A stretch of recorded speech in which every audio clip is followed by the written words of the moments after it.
అమ్మా భవానీ లోకాల నేలే ఓంకార రూపమమ్మా, తల్లి నీ మహిమల్ని చూపవమ్మా.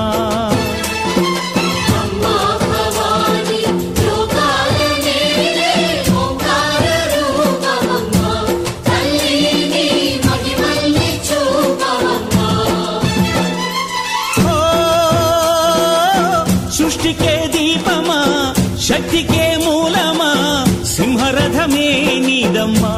అమ్మ దుర్గమ్మ భక్తులను దీవించుమా.